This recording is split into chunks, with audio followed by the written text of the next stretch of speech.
Bom, boa noite, pessoal. Meu nome é João Vitor Paiva. Eu acompanho a monitoria atual docente do GEDMIN, junto com a Carol, com o Marcos e com a Fabi. E se vocês pegarem os históricos das nossas reuniões passadas do GEDMIN, por a gente ser um grupo de estudos em direito, geralmente a gente discute mais as questões da mineração relacionadas ao âmbito jurídico mesmo. Sempre a gente traz normas, resoluções, leis, e que é muito bacana, assim, para a formação desses profissionais da nossa área. Só que a gente acredita que a mineração ela não é só direito, ela envolve várias outras questões, vários outros temas, sei lá, economia, meio ambiente, e eu acho que um dos mais importantes é a sociedade. Não existe mineração sem pessoas.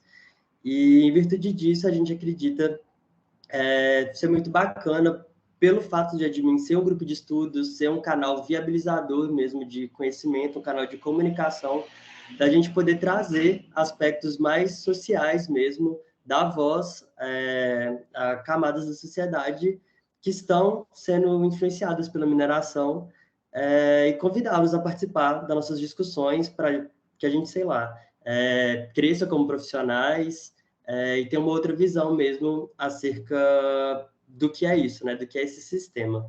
Então, pensando nisso, a gente resolveu trazer para a reunião de hoje o assunto sobre o movimento dos atingidos por barragens e o projeto de lei 2788.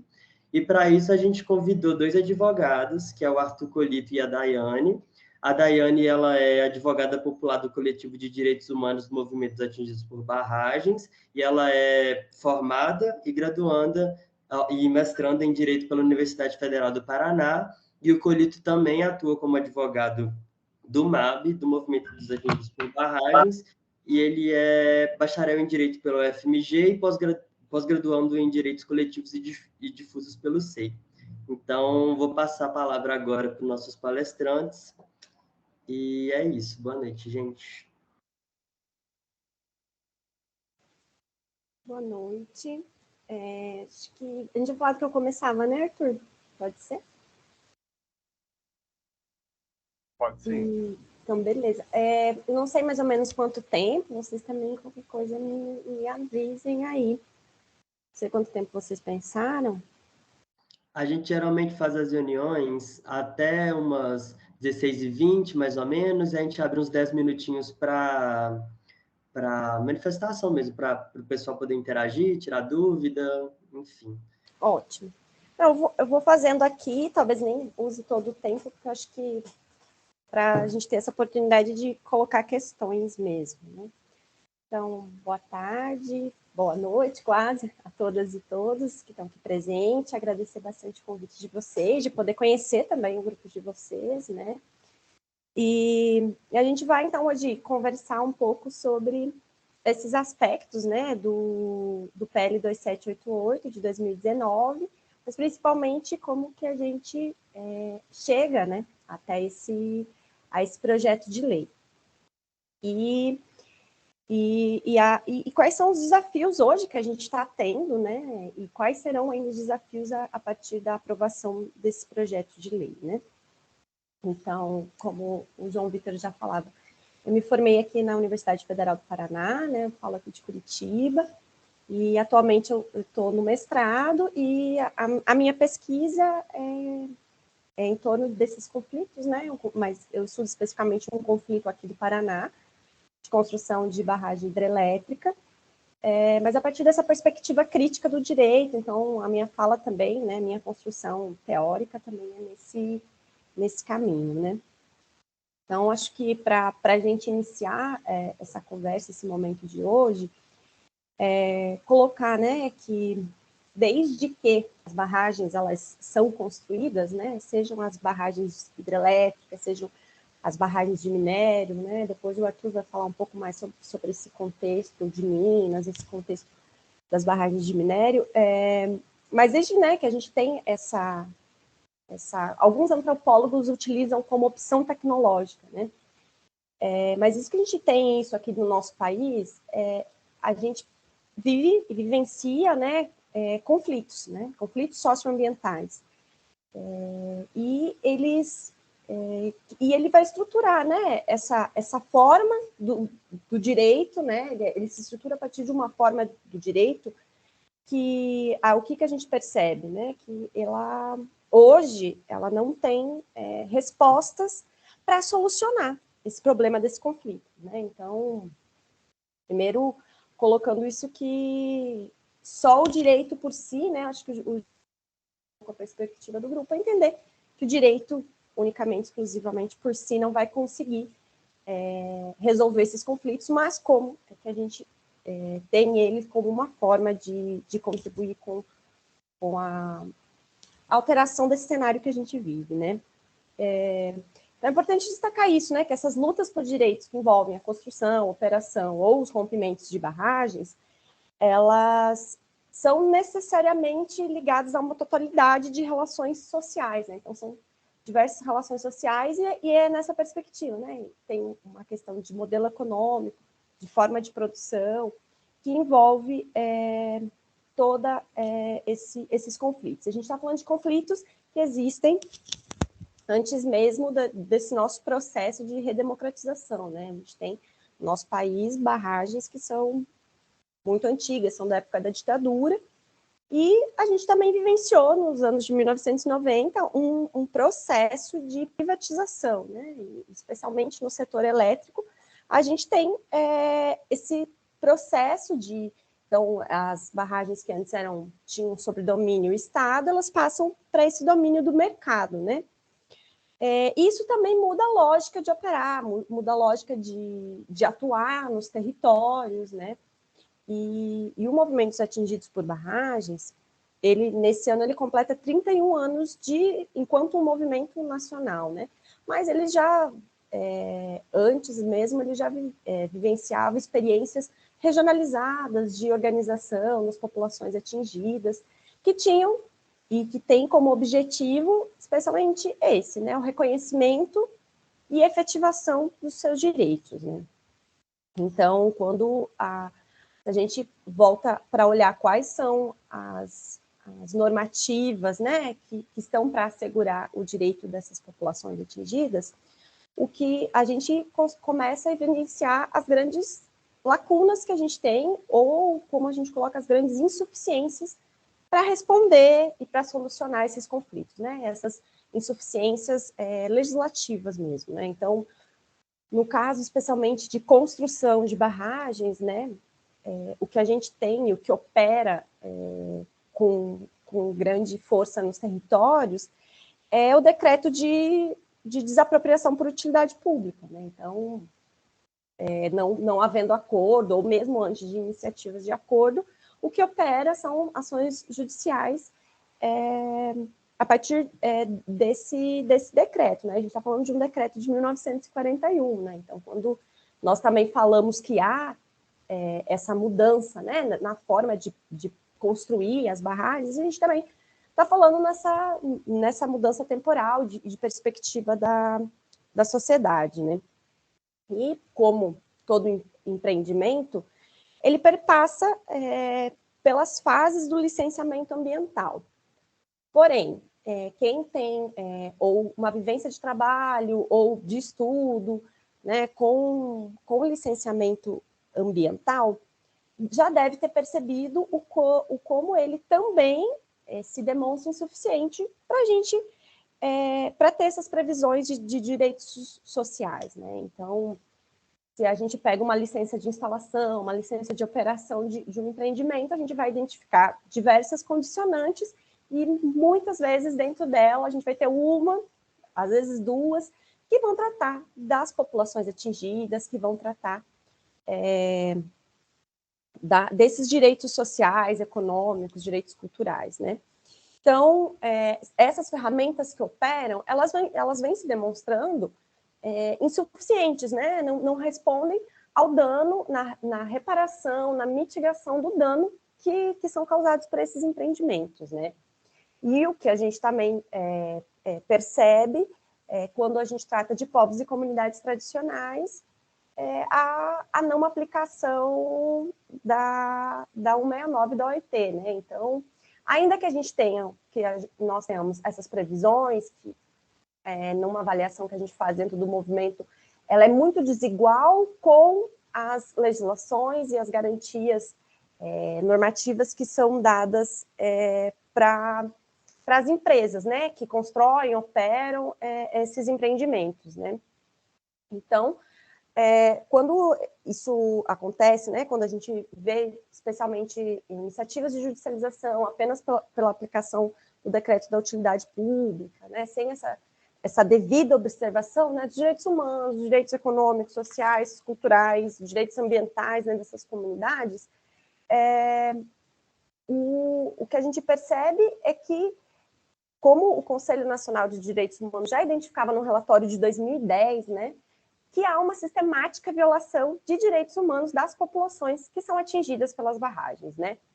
Então, o que percebe-se é que é incapaz, né? Até mesmo se a gente pegar o Código Civil, na questão da reparação de dano material, né? Essas legislações, elas são insuficientes para responder essa diversidade da relação de trabalho e de renda com a terra, né, que as populações atingidas vivenciam em seus territórios, né? Principalmente quando a gente fala de licenciamento ambiental, a gente está falando de uma percepção patrimonialista, né? Então, os estudos ambientais, muitas vezes, eles estão focados em identificar quais são as propriedades que vão ser atingidas, né? E quando a gente está falando em propriedade, a gente está deixando de considerar todas as outras formas, né, poceiros, arrendatários, meeiros, né, outras formas de trabalho. Aqui no Sul é muito comum a gente passar por situações de pessoas que trabalham com balsa e a partir do momento que elas são atingidas, o trabalho dela não é reconhecido, né? Então, tudo isso, né, a gente vem identificando que a legislação que se está, ela não vai conseguir dar essa resposta. Então, a gente precisa construir uma política específica, né? Uma política que possa trazer segurança para essas populações atingidas, que possa trazer diretrizes, né? Para que a gente, de fato, avance numa maior equidade na aplicação quando essas obras, né, são construídas, assim. Então, porque o que a gente tem até o momento, assim, é a organização popular, de fato, dessas comunidades, desses territórios, né, dessas regiões, que conseguem, a partir de espaços de negociação, construir suas diretrizes para identificar quem é o atingido, quais são os danos, qual é o período... Minha cachorrinha aqui. Qual que é o período, qual o enquadramento, né? Então, tudo isso depende tanto dessa capacidade organizativa, como também essa correlação de força com as empresas, né? Então, é nesse cenário, e a partir dessa experiência que a gente identifica que a gente precisa construir uma política específica, uma legislação que possa garantir o direito dessas populações atingidas, né? Então, é dessa necessidade de ter parâmetros, né, seguros, que sejam parâmetros de reconhecimento, de definir quem é a população atingida, né? O que a gente tem, além desse... um decreto que é de 2010, mas ele é de um cadastro, né, dessas populações, um decreto que ele não vai... Ele vai cadastrar a população, mas não necessariamente ele vai estabelecer quais são essas diretrizes, né, qual vai ser, a depender da área alagada, né? Todas as especificidades que são para, enfim, reconhecer os direitos, né? Então, a partir dessa experiência histórica, nos últimos anos o MAB tem se dedicado a refletir sobre esses direitos das populações atingidas, a refletir sobre a construção dessa política, né? E então, ali em 2019, né, especialmente a partir da Comissão Externa de Brumadinho, né, então acho que os crimes socioambientais que acontecem em Minas Gerais, né, eles impulsionam que várias coisas caminhem, sejam discutidas, né, e dentre elas, nessa Comissão Externa de Brumadinho, foi aprovado o projeto de lei 2788 na Câmara, 2788 de 2019, e nós passamos, então, de junho de 2019 até 2021, e agora, 2022, a gente teve novas novas movimentações, mas entre 2019 e 2021, a gente fez uma série de audiências públicas, né? Especialmente, a gente destaca aqui a audiência pública que foi feita pela Comissão no Senado, Comissão de Direitos Humanos, e pela Procuradoria Federal dos Direitos do Cidadão, né, a PFDC,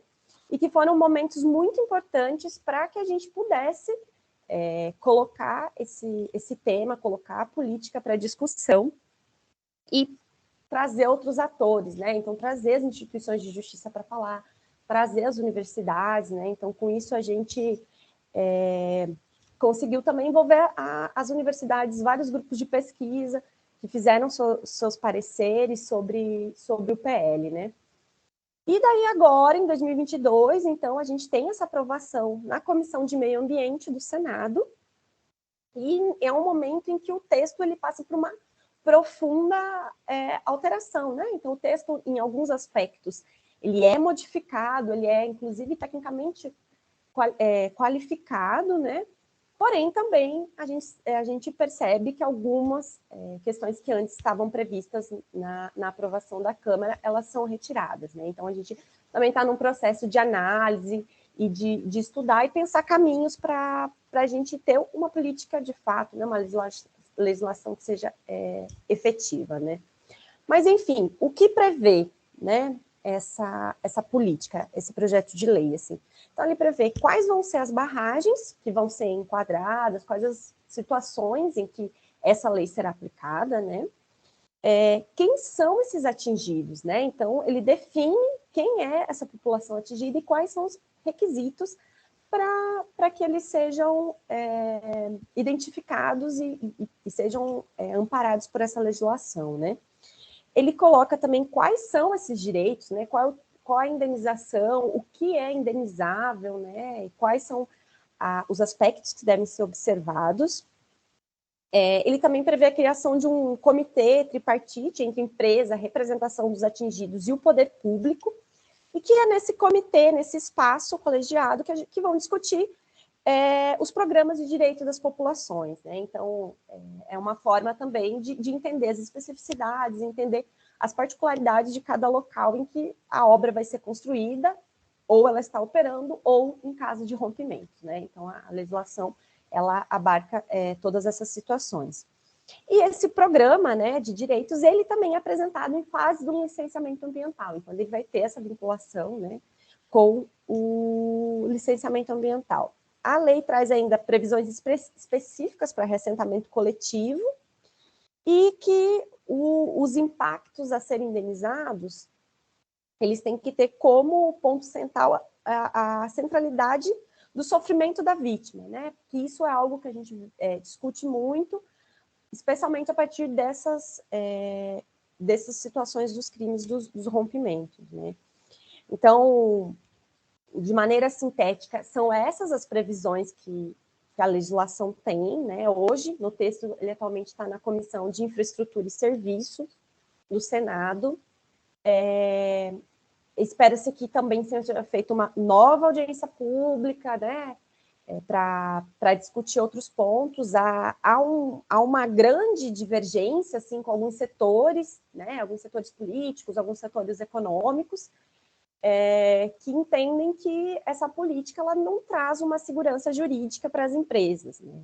Porém, a avaliação que a gente faz é que se a empresa também tem parâmetros a seguir, ela também vai estar, né, seguindo esses parâmetros de indenização agora a partir de uma legislação, né? Então, essa é um pouco a avaliação que a gente faz, né? E a gente tem talvez, assim, 3 grandes desafios, né? O primeiro é a gente conseguir aprovar essa legislação e a gente já conseguir ela aprovar num texto que ela possa abarcar essa realidade, né? Que a gente não perca previsões, né? Nesse processo legislativo. O outro é que a gente consiga sancionar essa lei, né? A gente pode também colocar ela como um desafio. E também que ela tenha uma aplicação efetiva, né? Então, acho que a assessoria jurídica popular cumpre um papel fundamental na gente pensar a aplicação também, acompanhamento, fiscalização dessa legislação, né?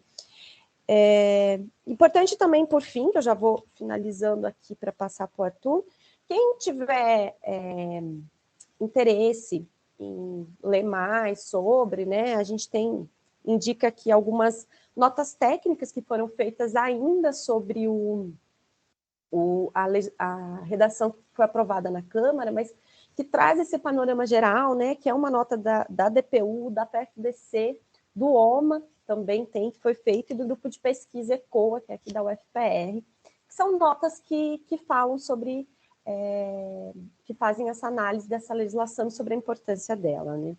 E, por fim, eu acho que a gente, estando nesse espaço, eu gostaria também de reforçar a importância que a gente tem visto das universidades nessa articulação, né? Então, é importante que os grupos de pesquisa que sejam preocupados, estejam envolvidos, que reflitam sobre essa lei, que possam dar seus pareceres, fazer os seus apontamentos, porque isso nos ajuda muito a pensar, né, a ajudar nessas formulações, assim. Então, agradeço bastante o convite de vocês, me coloco aí à disposição e convido que vocês continuem também estudando o tema, porque eu acho que é de grande contribuição para o movimento. Muito obrigada.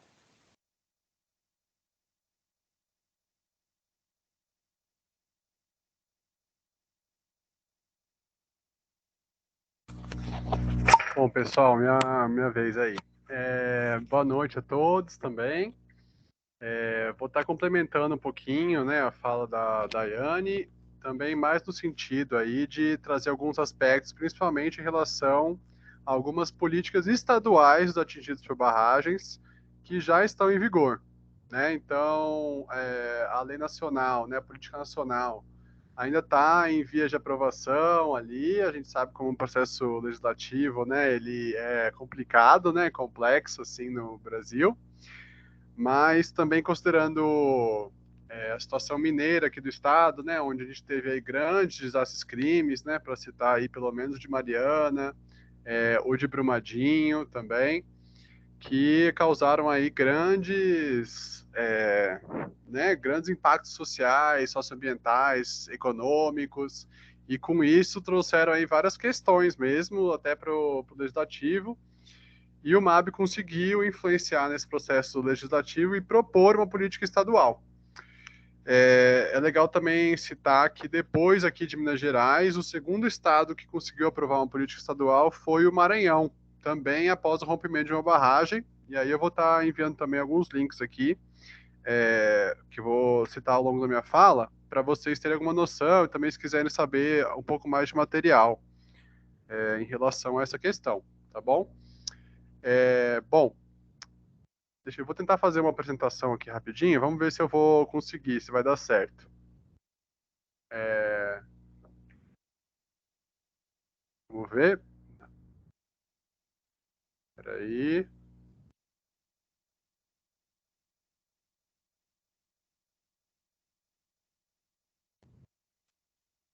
Tá aparecendo alguma coisa para vocês? Ou ainda não? Agora sim.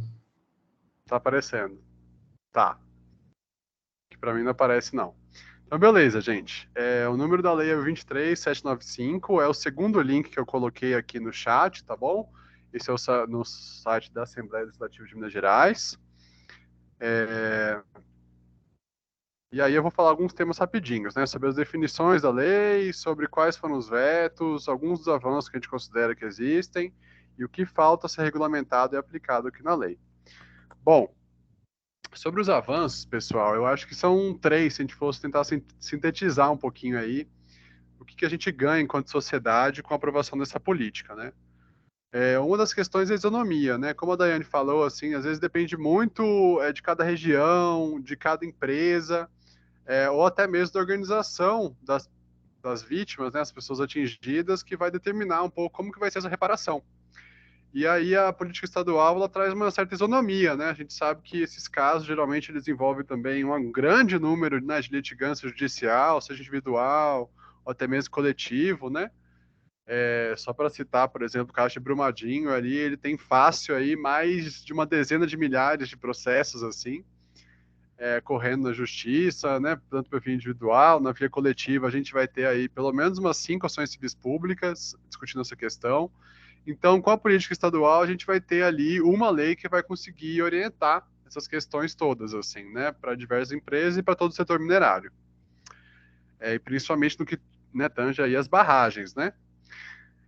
Bom, a celeridade processual, assim, porque acho que uma grande discussão nesse processo coletivo é sobre quem é atingido, como que é a forma de reparação, quais direitos são considerados, o que pode ter sido dano ou não, quais barragens se aplicam, e uma infinidade de questões jurídicas, assim, que atendem a alongar o processo e a resolução de mérito ficar cada vez mais distante ali, né? Então, afinal das contas, assim, a política ela traz também uma possibilidade de uma duração mais razoável do processo, para que a gente consiga, de alguma maneira, chegar ali à coisa julgada e à efetivação mesmo, né, do processo, que é a reparação integral. Bom, tem a questão aí também da segurança jurídica, que é essa regulamentação sobre quem são os atingidos. Então, isso vai estar presente também, quais são as barragens ali, as diretrizes de participação e também o conceito de reparação integral, que eu vou abordar aqui também rapidinho. Depois eu volto isso aqui, só deixa eu mostrar o conceito de reparação para vocês, que é o conceito de reparação integral, pessoal, que ele está previsto nessa política estadual e vai estar previsto também, né, na política nacional. Ele não foi inventado pela gente, né, ele é uma consolidação, né, de julgamentos da Corte Internacional de Direitos Humanos. E aí, de uma maneira mais sintética, assim, sobre os vários eixos que existem em reparação integral, nas assessorias técnicas independentes, existe essa flor da reparação integral, que é uma didática aí, um jeito de mostrar, que envolve, então, né, a reparação, né, ela vai envolver a indenização, né, ali pagar, de fato, os danos, quando for possível reparar, né, essa não repetição do dano, não adianta você, às vezes, trazer uma quitação para a pessoa sem que ocorra aí, né, novos crimes novamente, a satisfação, a reabilitação, a mitigação e a restrição. Depois posso passar esses slides também para não passar muito do tempo aqui também. Mas aí voltando, gente, a lei aqui no estado ela teve 3 vetos do nosso governador. Os vetos versavam principalmente sobre a questão da inversão dos danos da prova, que era previsto aí na política estadual. Então, na prática, assim, né, os atingidos têm que continuar a provar seus danos, ainda que sejam hipossuficientes juridicamente, tecnicamente, né, ou economicamente. Também foi vetado, né, a inclusão da obrigação da reparação dos danos para que seja continuada a licenciamento ambiental, ou seja, isso permite, por exemplo, que a barragem de Germano, lá em Mariana, volte a operar sem que tenha ocorrido ainda a reparação das pessoas que, né, foram atingidas aí pelo crime de Mariana. E também, né, a ideia é que tem uma comissão, né, um comitê representativo. Diferente da política nacional, né, que a Daiane trouxe, que é tripartite, o comitê aqui no Estado, a ideia é que ele seja paritário entre as pessoas atingidas e o poder público, né, não tem a previsão aí, necessariamente, das empresas.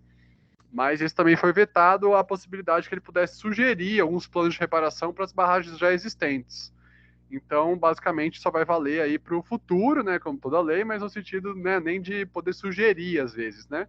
Então, só as barragens que forem sendo construídas aí que vão ter aplicação dessa lei, ou, no caso, né, da operação, desativação das barragens já existentes. Bom, e aí, para encerrar, pessoal, e aí já abrir para discussão, falta a regulamentação de algumas questões, assim, que são bem importantes, tá? A assessoria técnica independente, ela é uma forma de tentar equalizar um pouco esses processos, já que a gente vai ter aí, de algum lado, geralmente, né, empresas multimilionárias, no mínimo, ou multibilionárias, com uma grande expertise, tecnologias sociais, né, de tentativa de fazer uma engenharia social e, às vezes, né, de conseguir manter as suas operações e seguir, assim, com as suas taxas de lucro, né? As assessorias técnicas elas vão para conseguir, de alguma maneira, assistir as pessoas atingidas e trazer informação para que elas possam, durante o processo de reparação, tomar suas decisões de maneira, né, mais informada, mais consciente. E essa está dependendo de regulamentação ainda pelo próximo governador ou, caso o Zema defina regulamentar. Também tem a definição de quem são os potenciais atingidos por barragens, A lei prevê que possa ser incluído outros beneficiários, isso não foi regulado ainda, e também quem será esse comitê representativo não foi definido. Então, basicamente, o comitê ele é bem importante, depois se vocês forem dar uma olhada na lei, muitas coisas dependem desse comitê sair para que a lei possa se efetivar. E isso ainda não ocorreu. Bom, pessoal, era isso que eu tinha para falar um pouquinho sobre a Lei da Política Estadual de Justiça sobre Barragens, a PEAB, aqui em Minas Gerais. O movimento está aqui há alguns anos já, desde antes, né, desses rompimentos, aí, tentando organizar também para outras hidrelétricas e barragens que já existiam no estado, mas tendo em vista, né, esses grandes acontecimentos, os maiores assuntos ambientais aí do Brasil, né, o movimento continua também atuando aqui no estado, em diversas bacias hidrográficas, né, seja de Jequitinhonha, seja do Rio Pardo, né, seja do Rio das Velhas, seja do Rio Paraupeba, do Rio Doce, buscando essa efetivação, né, organização dos atingidos para a conquista de direitos também. Bom, queria agradecer aí o convite para estar falando hoje e abrir para discussão. Espero não ter passado muito do tempo. Imagina, gente. Antes da gente passar para a fase de perguntas, só queria anunciar que está no chat ali o formulário para validação da presença. Então, quem não preencheu ainda, para poder ganhar presença no final do semestre, preencham aí. E aí eu passo a palavra para vocês, ouvintes, se vocês quiserem abrir o microfone para poder falar, ou escrever também a mensagem, as perguntas no chat, e a gente lê para vocês.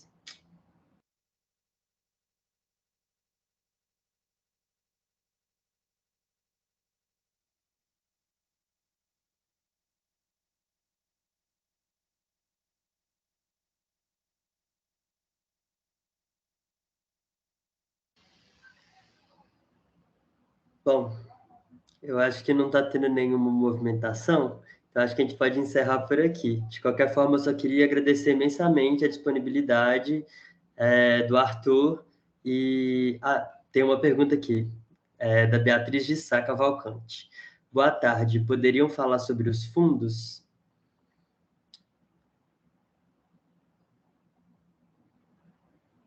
E aí eu não sei quem é melhor para responder, se é a Dai ou se é o Arthur.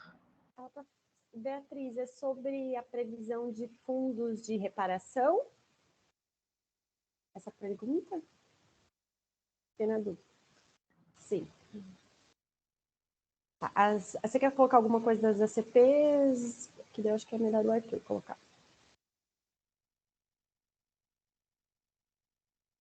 Bom, falando um pouquinho, né, sobre os fundos de reparação aí, né, os fundos existentes, né, gente, já existem alguns fundos mais gerais, né, das ações coletivas, que são, por exemplo, os fundos de direitos difusos, né, então, principalmente na questão ambiental aí, né, quando o Ministério Público, a Defensoria ajuiza alguma ação, a tentativa, né, é de que todo o valor ali da reparação seja aplicado, né, naquela própria reparação daquele dano. Mas existe a possibilidade, né, quando a ação, por exemplo, envolve muitas pessoas, nem todas vão conseguir também, por exemplo, a reparação individual, né? E aí todo esse de valor que sobra ali, né, dessa condenação, ela vai ser revertido para um fundo, né, ou nacional, se o dano foi nacional, como no caso do Rio Doce, por exemplo, né, que afetou não só Minas Gerais, mas o Espírito Santo também, ali os estados vizinhos, né, de alguma maneira, contaminação do mar, né? E no caso ali, né, do Paraupeba, é um dano, né, mais estadual, vai para um fundo estadual dos direitos difusos, né? E aí, esse fundo, né, ele é gerido também por um conselho, né, no qual o Ministério Público faz parte também, e geralmente ele pode ser admitido projetos, as pessoas podem mandar, então pode ter uma contribuição e participação também na destinação desses fundos, desde que sejam para o objetivo a que eles foram gerados. Então, por exemplo, se o fundo veio de uma reparação ambiental, a ideia é que também seja aplicado, né, para a reparação de um direito difuso, como o direito ambiental. Existem também alguns outros fundos, principalmente aí no caso, né, do Rio Doce, né, do Paraupeba, assim, que são fundos específicos, né, para reparação desses danos, assim, que estão sendo criados e estão sendo discutidos ainda dentro dessas ações civis públicas, né, que não se encerraram, né. Então, por exemplo, né, a gente teve um acordo aí no início do ano passado sobre a questão do Paraopeba, né, do desastre de Brumadinho, que foi um grande acordo noticiado como o maior acordo judicial da América Latina, né, e tal, de 37 bilhões o valor dele, apesar das críticas, né, que os movimentos fazem um pouco sobre a falta de participação comunitária, né, que é um dos princípios do direito ambiental, na participação nesse acordo, e que determinou, por exemplo, a criação de alguns fundos, né, inclusive alguns fundos para reparação individual, alguns fundos para mitigação dentro daquele eixo, né, da reparação integral. Então, um desses valores, né, vai ser para microcrédito para os atingidos conseguirem recuperar seu trabalho. Um outro valor vai ser para um programa de transferência de renda, vai ser como um auxílio, como se fosse um auxílio emergencial para que as pessoas até vir a reparação definitiva conseguirem aí sobreviver, né? Então, assim, de uma maneira mais ampla, assim, são um pouco desses pontos. Beatriz, não sei se consegui responder aí plenamente sua pergunta. Tem mais alguma dúvida em relação a isso? Algum ponto específico? Não sei se a Dai quer complementar também. Ótimo, Heitor. Ela disse que, ok, então para mim também, acho que ficou bem bom essa explanação.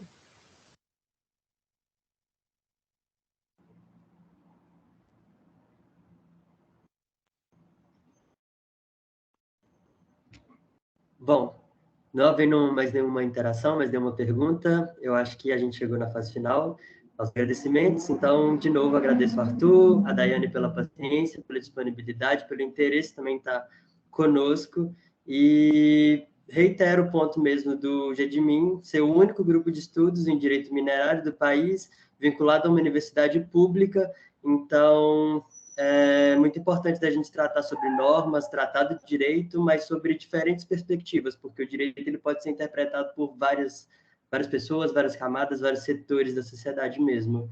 Então, quanto mais pluralidade a gente conseguir trazer para dentro do grupo, eu acho que a discussão fica cada vez melhor e a formação dos futuros profissionais mesmo do nosso país, que vão mexer com mineração, que vão mexer com vidas necessariamente, ela vai ficar cada vez mais completa.